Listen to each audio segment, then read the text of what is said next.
Opening the diagonal for the queen and kings, bishop immediately stakes a claim in the center.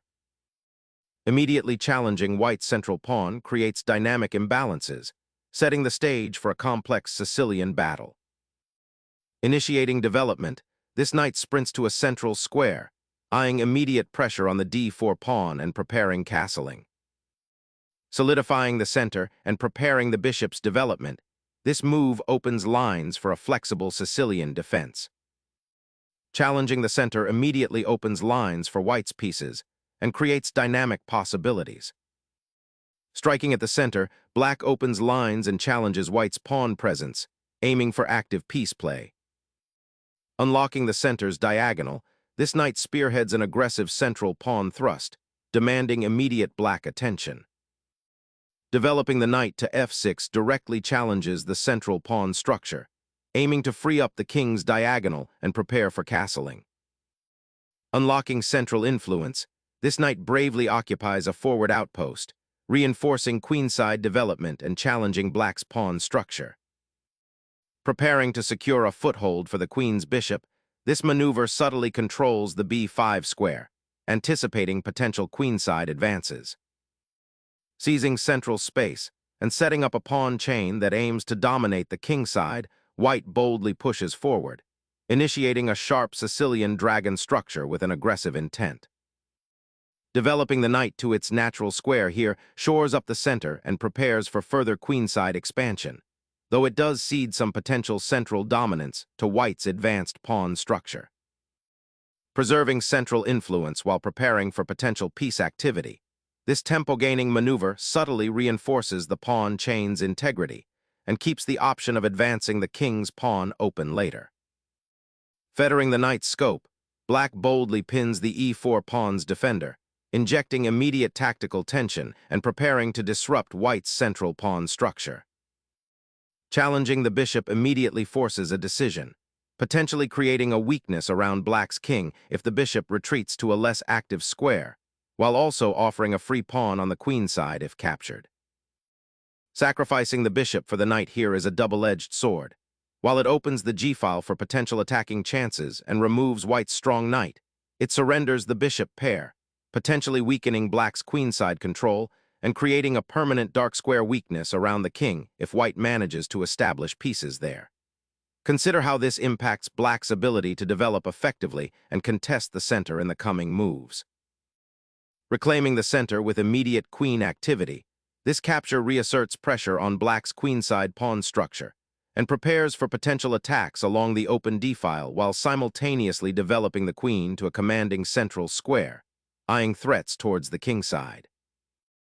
Preparing to fianchetto, the bishop aims to reinforce the kingside and potentially launch an attack on the d4 knight, a key piece for white's central control. Developing the bishop to this square secures the kingside and prepares to castle, while also placing mild pressure on black's central pawn structure by eyeing the d6 square. This proactive deployment aims to solidify white's position for the upcoming middle game engagement. Developing the bishop to g7 completes black's minor piece development. Castling is now imminent, and the dark-squared bishop gains influence along the long diagonal, a common strategic goal in this Sicilian setup. Focusing the bishop towards the kingside, this piece now eyes the f7 outpost, a traditional target in Sicilian structures, potentially setting up future threats against black's uncastled monarch. Bringing the king to safety is paramount, securing the monarch and preparing for potential future skirmishes by tucking it behind pawns. Securing the monarch behind a pawn's wall, white prioritizes safety, a prudent decision in this symmetrical yet tension-filled Sicilian. This development prepares to connect the rooks, potentially activating them on the central files or even along the newly cleared queenside. It's a subtle but crucial step towards harmonizing white's pieces. A well-timed queen repositioning, aiming to connect the rooks and potentially bolster the kingside presence while keeping an eye on potential diagonal attacks. Opening up the bishop to the long diagonal, this repositioning aims to exploit the potential weaknesses around black's queenside castled king and control the crucial light squares, while also preparing for a potential expansion on the kingside later in the game. embarking on a bold queenside expansion. 13. b5 immediately challenges white's bishop on b3 and seeks to gain territorial advantage, aiming to destabilize white's central control and potentially open lines for black's rooks later in the game. Embarking on a kingside pawn storm, white boldly pushes g4, aiming to gain space and potentially disrupt black's kingside harmony, though this aggressive advance might also create weaknesses that black could exploit later. Seizing the initiative on the queenside, this pawn thrust immediately disrupts white's pawn chain and opens aggressive diagonals for black's pieces. Navigating the queenside pawn storm, white repositions the knight from its central perch, aiming to bypass the immediate skirmish and prepare a redeployment that could support a pawn advance or initiate a counterattack on the kingside. The knight's relocation to d7 subtly prepares for a potential pawn thrust on the queenside, aiming to disrupt white's pawn chain while simultaneously opening a diagonal for the queen or bishop.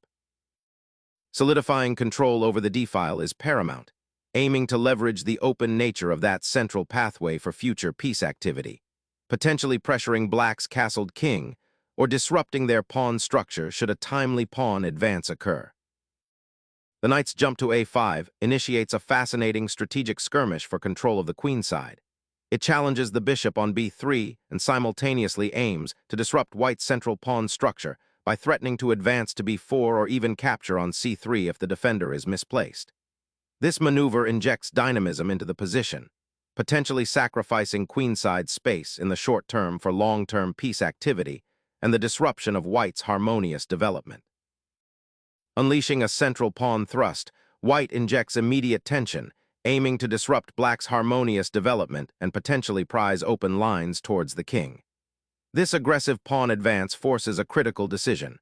Does black retreat, conceding space, or engage in pawn exchanges that might lead to structural concessions? The move cleverly exploits the knight's current position on a5, which is somewhat out of play and unable to efficiently cover the d6 square if black were to capture on e5. It's a bold statement, challenging black to prove the soundness of their position. Sacrificing material for dynamic counterplay, black aims to disrupt white's pawn structure and create open lines for the rooks. Observe how this apparent loss of material might force white into a defensive posture, potentially creating weaknesses around their king. Unlocking the e-file with this pawn sacrifice dramatically alters the battlefield, initiating a forceful confrontation where white aims to exploit the newly opened avenue for rapid piece deployment and potentially target black's king. Accepting the pawn sacrifice on d6 opens a crucial diagonal for your queen, simultaneously threatening white's central pawn and preparing to contest the d-file, a vital artery for potential operations. The capture on c3 opens a crucial diagonal for your queen, aiming directly at black's queenside and simultaneously creating an outpost on the b3 square for the bishop. Consider how this pawn structure change now isolates black's b4 pawn and potentially creates weaknesses around their king should they commit to further pawn advances. Black immediately challenges the central pawn structure, aiming to disrupt white's potentially cramped queenside and seize initiative on the open files. Asserting dominion over the crucial c-file solidifies white's presence in the center and prepares for a potential central breakthrough, while simultaneously eyeing any overextended black pieces. Seeking respite from the imminent central pawn storm, black repositioned the queen to a square that, while seemingly safe, now relinquishes control of key squares along the b-file and surrenders the initiative to white's rook on the open c-file. Rethinking white's approach, the rook transfer to the d-file aims to galvanize central pressure and prepare for a potential kingside pawn thrust, though it leaves the queenside slightly vulnerable to further incursions. This maneuver aims to redeploy the rook from its somewhat passive role on the e-file to a more active square, potentially supporting the advance of the b-pawn or creating threats along the third rank. The question remains whether this repositioning offers sufficient compensation for leaving the e-file contested and potentially creating weaknesses on the kingside, if the bishop on g7 is forced to move. Shifting the bishop to a more active diagonal here opens up attacking possibilities on the kingside and creates a battery with the queen, potentially pressuring black's central pawns. A curious repositioning this. Black sacrifices a touch of central dynamism for a more consolidated defensive structure, aiming to potentially exchange the active black rook on the e-file for white's less imposing piece. The immediate threat of white's e5 pawn push is now softened, but at the cost of a potentially passive piece on the half-open file if white manages to reinforce it. This maneuver hints at a desire to simplify and avoid sharp tactical clashes, perhaps seeing future opportunities in a more positional grind. Aggressively shoving the g-pawn forward aims to crack open the kingside, creating attacking lines and potentially exposing black's monarch. Opening up the h-file offers a dynamic counterplay, aiming to exploit the g5 pawn's advanced position and potentially create weaknesses around white's king. The pawn advances, extending the kingside barrier and signaling an intent to rupture black's pawn structure. Analysis asterisk. White's move 24. h4 is a bold pawn push, aiming to create weaknesses in black's kingside. It's part of a larger plan to open lines for white's pieces and potentially target black's castled king. Let's break down the implications. Kingside expansion. Asterisk white is actively seeking to gain space on the kingside. The h4 push, coupled with the earlier g4 and g5, signifies an aggressive pawn storm. Potential weaknesses. Asterisk by advancing the h-pawn, white is also creating potential weaknesses behind it. However, the immediate goal is to create attacking chances. Opening lines. Asterisk if black doesn't respond carefully, white hopes to open lines, like the h-file or g-file, for their rooks and queen to penetrate. Defensive considerations for black. Asterisk black needs to be vigilant. The pawn push on the kingside often signals an attack. Black's king is currently safe behind pawns, but any pawn ruptures could expose it. Black will likely consider moves that solidify their kingside defenses or prepare counterplay on the queenside or center. Piece coordination. Asterisk white is trying to coordinate their pieces to support this kingside advance. The rooks on the c and d files, the bishop on c4, and the knight on a4, though currently a bit passive, are all part of this strategic push. This move injects dynamism into the position and forces black to react. The game is entering a critical phase where careful maneuvering and tactical awareness will be paramount. The rook's retreat to e7, while seemingly passive, is a subtle preparation for potential pawn advances on the kingside or a clever repositioning to contest the e-file should white's queen remain exposed.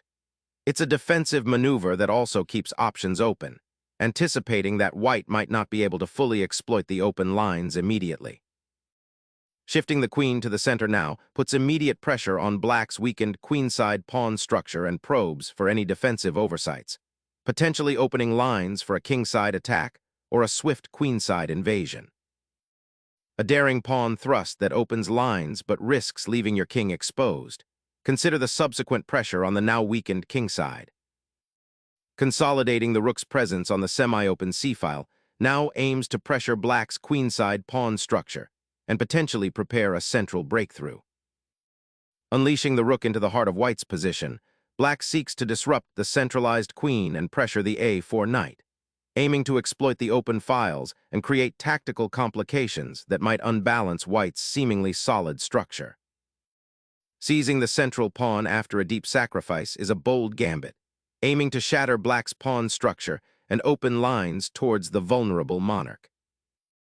A precarious rook maneuver, attempting to redeploy the bishop to a more active diagonal, but potentially neglecting the immediate threat on the open d-file and the exposed king. Seizing the undefended pawn on a6 opens a pathway for the queen, but it also invites black's rook to become far more active, potentially targeting the weakened light squares around white's king.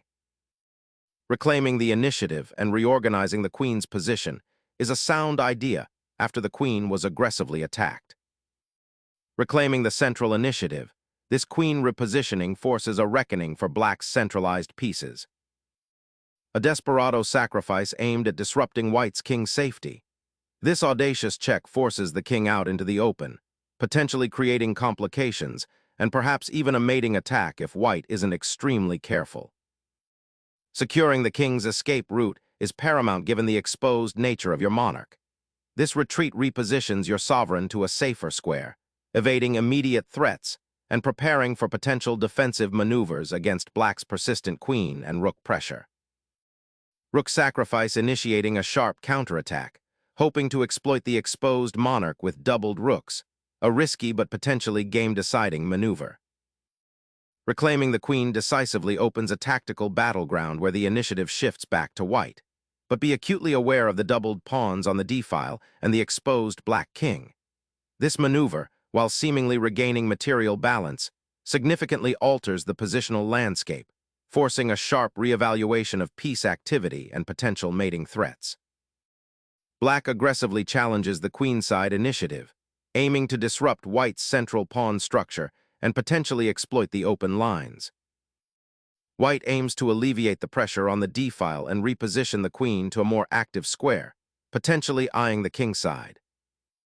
Unleashing a tactical hurricane, the capture on g5 immediately ignites a dynamic clash, forcing white to confront the exposed nature of their king and the compromised pawn structure. Exchanges off the queens, simplifying into an endgame where white's rook on the c-file gains immense influence, potentially controlling the open file and pressuring black's remaining pieces. The pawn chain now crumbles, opening a crucial diagonal for your queen, yet exposes your king to potential dangers from the advancing white pieces. Opening the king's defense with that rook maneuver creates a precarious situation. With pawns now dispersed and the central files open, both monarchs appear exposed to potential future assaults, forcing a reevaluation of immediate defensive priorities. Opening up the king's defense with that pawn advance allows the rook to penetrate and exploit the now weakened structure, creating immediate threats. The knight's repositioning to b6 aims to exploit the compromised queenside pawns and potentially disrupt black's coordination, creating tactical possibilities that were not readily apparent before. Recentralizing the king offers a refuge from the aggressive pawns and potential threats along the open files, aiming to consolidate the weakened defensive structure before white's initiative suffocates black's position. A swift knight repositions to the powerful c4 square, a daring pivot aimed at dominating the central squares and potentially targeting black's weakened kingside, while simultaneously offering a strategic retreat from the present queenside complexities. Reactivating the rook into the center aims to break white's strong central control and potentially exploit the awkward placement of the knight on b6.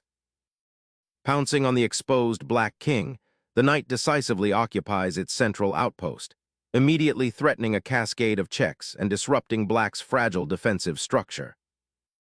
Unleashing the pawn storm, black seeks to destabilize white's rook on the 8th rank and create chaos around the exposed king. Sacrificing the pawn on c7 opens up the c-file for the rook, aiming to disrupt black's weakened king position and exploit the g5 pawn's forward momentum, potentially creating discovered attacks or forcing further concessions from black's defensive structure. This king's journey to safety on e8, though it reaches a temporarily less exposed square, feels more like a retreat than a preparation for counterplay, given the overwhelming pressure white's rook and knight exert on the f-file and the queenside. Reasserting pressure on the king's weakened defenses, this knight advance aims to exploit the open lines and the king's exposed position after white's pawn push. Initiating a daring pawn advance, black aims to pry open the kingside further, hoping to exploit the now exposed white monarch and create counterplay against the slightly loose g5 pawn. Unleashing the knight to harass the enemy king, this move disrupts black's potentially harmonious piece setup and aims to capitalize on any latent weaknesses around the monarch's protective pawn structure. The knight's repositioning, while seemingly passive, aims to establish a more active outpost, potentially disrupting white's control of the d-file and offering a pawn sacrifice to unblock the f-file for the rook. A determined push, finally opening a path to the rook on the 7th rank and aiming to activate the pawn chain. Pouncing on the undefended rook offers a glimmer of hope, but neglecting the king's exposed position after such aggressive pawn pushing invites a swift and decisive counterattack, turning a tactical skirmish into a losing endgame. Bringing the monarch towards the action, White aims to activate this royal piece in the latter stages of the game, potentially participating in pawn defense or even a surprising attack on the enemy king's dwindling defenses. Unlocking the now exposed F-file, Black aims to galvanize the beleaguered king's defenses and potentially stir up counterplay. A subtle shift in focus, aiming to finally activate the bishop on c5, which has been passively observing from the flank. Recapturing the knight with the rook on d7 immediately aims to consolidate your pawn structure and prepare for potential pawn pushes later in the game. Unleashing the pawn's potential, this advance opens a clear path for the king to join the fray, transforming a static advantage into a dynamic threat by potentially creating passed pawns and actively participating in the endgame's decisive phases.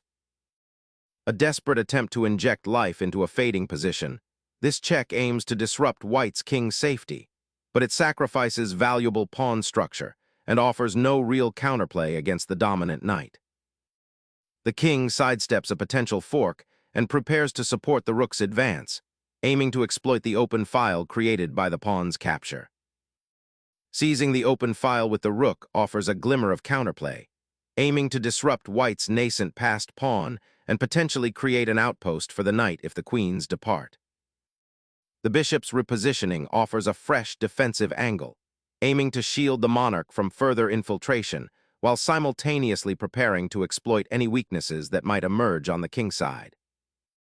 Challenging the king's safety is paramount, even with material down, as the monarch's exposed position on the g-file now presents a juicy target for the advancing pawn.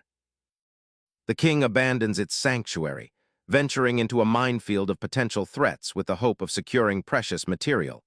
But it's a gamble where the exposed royal is now a prime target in the ensuing chaos. The rook is unpinned and poised to disrupt White's consolidated pawn structure, aiming to create a passed pawn on the h-file or offer a desperate exchange that could lead to complications. The rook's relocation to the bishop offers White a precarious defense, relying on the f7 pawn's support to delay the inevitable pawn storm that Black's g-pawn is poised to unleash.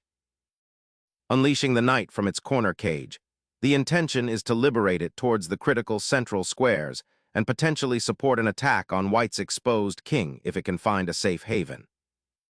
Reactivating the rook to the 7th rank creates a powerful battery aimed at Black's vulnerable pawn structure and prepares to exploit the open file once the knight vacates. The knight, freed from its defensive duties, hops to d5, aiming to infiltrate the weakened kingside and exploit the open g-file. This repositioning of the rook allows it to join the assault on the kingside pawn structure, aiming to disrupt Black's newly established harmony and open lines for attack. Rerouting the knight to f5 creates an immediate threat against White's weakened kingside pawn structure, potentially opening lines for attack with the rook on b2. Securing the isolated pawn, White aims to simplify into a potentially winning rook and pawn endgame, though the passed h-pawn offers Black some counterplay. A bold repositioning attempts to reignite the initiative by placing the knight on a more active diagonal, hoping to exploit any potential weaknesses on the kingside that White might have inadvertently created during the earlier pawn storm. Embracing the open file, this maneuver aims to destabilize Black's rook's dominion and seize control of crucial squares, potentially forcing a concession or creating a decisive weakness.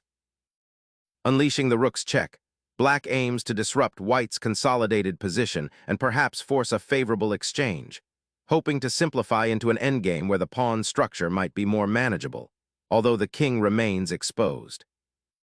Seeking to reignite pressure, White opts to reposition the monarch, aiming to activate it towards the center and potentially support a passed pawn advance or improve its defensive posture against Black's menacing knight and rook.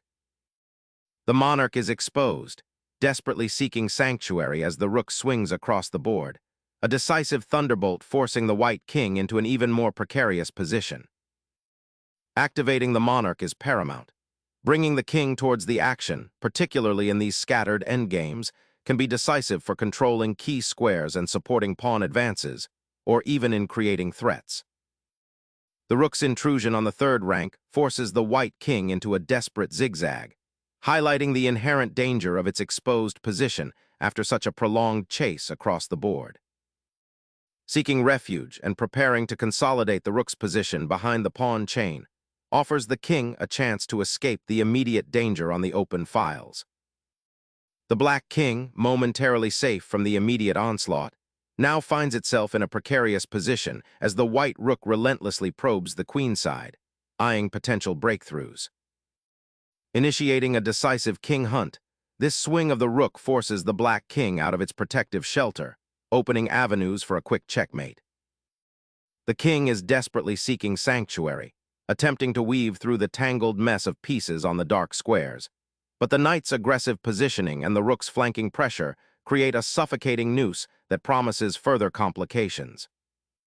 Expanding the pawn chain's reach to the kingside with this advance aims to gain a crucial tempo and potentially restrict black's rook's mobility, while simultaneously opening up avenues for the king to become more active.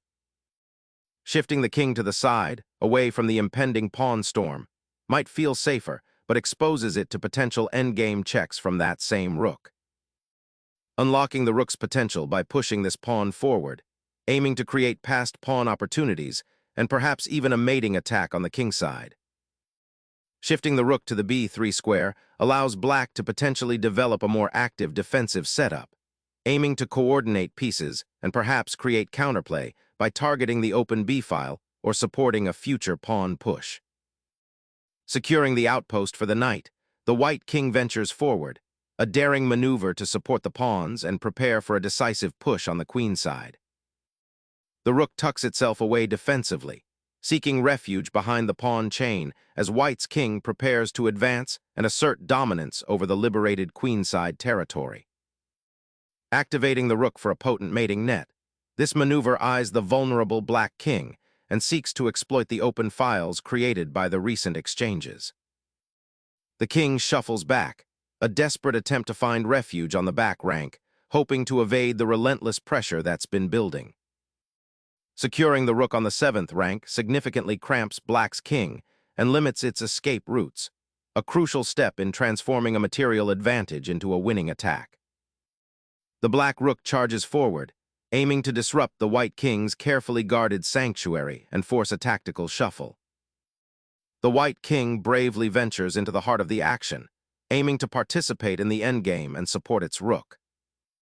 The rook's retreat to f1 reestablishes a crucial defensive presence on the back rank, a vital sanctuary for the king amidst the surrounding chaos, and the potential for further incursions from white's powerful knight. Activating the queenside pawn advance unlocks a new dimension of pressure, aiming to sever the black knight's connection to the king and potentially create a passed pawn. Opening the floodgates for the knight to rejoin the fray, this pawn advance aims to disrupt white's queenside structure and create a dynamic threat, potentially forcing the rook to a less active square. Sacrificing the pawn on e3 opens a dynamic central confrontation, forcing black to defend against the immediate threat of the rook's invasion on the 7th rank, while also potentially creating unforeseen weaknesses in black's pawn structure as they absorb the material. The knight repositions, seeking a more active role, perhaps eyeing the f3 square or aiming to support a pawn push later. The white rook drives the enemy king into a corner with this forcing check, aiming to exploit the awkward placement of the black knight and pawn structure. The black king scrambles for safety as the rook on b8 initiates a critical checking sequence, aiming to disrupt white's carefully constructed pawn shield and expose weaknesses. The pawn's march towards the final rank intensifies, threatening to unleash a new queen and completely alter the material balance. The king's desperate gambit finds a tantalizing glimpse of support as the rook crashes onto the 1st rank, seeking to disrupt the opponent's carefully constructed pawn barrier and potentially open escape routes or create counterplay against the exposed monarch. King's desperate scramble to safety, seeking refuge behind its own pawns as black's knight eyes a decisive infiltration. Unleashing a final check, the rook drives the king further into a precarious corner of the board, aiming to exploit the open diagonals and create mating threats. The monarch boldly advances, seeking to solidify its position and perhaps even initiate a decisive attack, even though it leaves the king somewhat exposed in the center. Sacrificing this pawn, the black knight on h4 appears poised to weave a decisive mating net around the white king. The rook's aggressive advance to the 8th rank creates immediate havoc, threatening checkmate on f7 and forcing black to react.